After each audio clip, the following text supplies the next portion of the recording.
আজকে আমার দেশনাটা আমি এইভাবেই করব, সেটা হচ্ছে আমি আমার ত্রাণকর্তা। আমার দেশনার বিষয়টা হচ্ছে আমি আমার ত্রাণকর্তা। কেন সেটা বলছি? আজান ব্রাহ্মার একটি উদাহরণ দিয়ে বলছি। একটি গর্তের মধ্যে একটি স্বর্ণের গোলাকার একটি মেডেল দেওয়া হলো। সবাই সেখানে হাত দিয়ে মেডেলটা নেওয়ার জন্য চেষ্টা করছে, কিন্তু নিতে পারছে না। হাতটি বের করে বলে, ইস, গর্তটা অনেক গভীর। এভাবে অনেকজনে চেষ্টা করলো, কিন্তু হাত দিয়ে কেউ নিতে পারল না। কিন্তু একজন এসেই সে হাতটা দিয়ে সাথে সাথে মেডেলটা নিয়ে নিল। এতক্ষণ পর্যন্ত সবাই কিন্তু বলছিল গর্তটা গভীর, কিন্তু নিজের হাতটা যে ছোট খাটো বেঠে সেটা কিন্তু কেউ বলে নাই। সবাই বলেছে কি, গর্তটা গভীর। যদি গর্তটাই গভীর হতো তাহলে যার হাতটি লম্বা ছিল সে কেন সাথে সাথে নিতে পেরেছে? অর্থাৎ আমাদের সুখ দুঃখ এ সব কিছুর জন্য আমরা দায়ী করি অপরকে, কিন্তু আমার যে ব্যর্থতা এই জিনিসটা আমরা কিন্তু চিন্তা করি না। আমরা দোষ দিচ্ছি গর্তের, কারণ বলছি গর্তটা অনেক গভীর, কিন্তু আমার হাতটা যে খাটো বা বেঠে ছোট সেটা কিন্তু আমরা বলছি না। যদি সেটা হতো অপরে সেটা নিতে পারতো না। তো আমি আজকে এটাই বলতে চাইব আমার দেশনায়, সেটা হচ্ছে আমি আমার ত্রাণকর্তা। আত্মা হি আত্মানুনাত্তি কহি না তো পারসিয়া। আমি আমার ত্রাণকর্তা, অন্য কেউ আমার ত্রাণকর্তা নয়, অন্য কেউ আর কি। আত্মা না বাসুদান্তে না থাং লাভাতি দুর্লভাং। যদি আমি আমার নিজেকে সংযত করি, দন্ত করি, দমিত করি, তাহলে আমার পক্ষে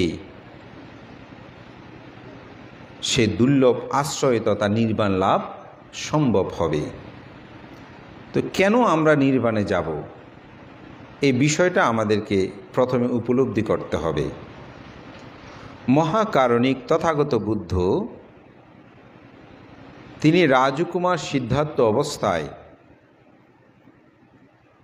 29 বছর পর্যন্ত তিনি রাজপ্রাসাদের মধ্যে অত্যন্ত আমোদে প্রমোদে তার জীবনকে তিনি অতিবাহিত করেছেন। জন্মগ্রহণের পর যখন ব্রাহ্মণের গণনায় ভবিষ্যৎবাণী করেছিলেন তার দেব অবয়বের লক্ষণগুলো দেখে তিনি হয়তো রাজচক্রবর্তী রাজা হবেন, নয়তো তিনি মহাজ্ঞানী হবেন বা বুদ্ধ হবেন। সন্ন্যাসী জীবন গ্রহণ করে। তাই রাজা শুদ্ধোধন অত্যন্ত ভীত সন্তুষ্ট ছিলেন। সন্তানকে কীভাবেই সংসার বন্ধনে আবদ্ধ করে রাখা যায় তারই প্রয়াসটি তিনি 29 বছর পর্যন্ত অতিবাহিত করেছেন। কিন্তু 29 বছর বয়সে তিনি তার রাজনিয়ম অনেকটা ভঙ্গ করে তার বন্ধু সন্তক শারদকে নিয়ে তিনি নগর পরিভ্রমণে বের হয়েছিলেন। তখন সেখানে তিনি 3টি সংবেগজনিত দৃশ্য তাকে প্রভাবিত করেছিল। একটি হচ্ছে তিনি একজন জরাগ্রস্ত ব্যক্তিকে দেখেছেন। জরাগ্রস্ত ব্যক্তিকে বয়োবৃদ্ধ, উঠলে উঠতে পারে না, বসলে বসতে পারে না, এই ধরনের একজন ব্যক্তিকে দেখলেন। তিনি জিজ্ঞাসা করলেন, বন্ধু সারথি, এই লোকটিকে? বড়জুনি একজন জরাগ্রস্ত ব্যক্তি, বুড়ো হয়ে গেছে, তার জীবনের সমগ্র চলাফেরার সক্রিয়তা নিজস্বতা হারিয়েছে। অনেকটা পরনির্ভরশীল হয়ে গেছে, বৃদ্ধ হলে যেটা বলছে কেন এরকম হয়, আমিও কি এরকম হব? বলছে বন্ধু, এটাতে পৃথিবীর জাগতিক সত্য, এটা পৃথিবীর প্রকৃতই সত্য যে মানুষ যখন বয়স বাড়তে শুরু করবে একটি সময় মানুষ এরকম হবে, আপনিও এরকম হবেন। ওহো, এটাতে বড় দুঃখ। এটি তার হৃদয়ে রেখাপাত করেছে। অনেকের প্রশ্ন করতে পারেন, ভান্তে 29 বছর বয়স পর্যন্ত কি কোনো বয়োবৃদ্ধ লোক তিনি দেখে নাই? দেখলেও তার হৃদয়কে স্পর্শ করতে পারে নাই। আমরা অনেক কিছু দেখি, কিন্তু সব কিছু আমাদেরকে স্পর্শ করে না।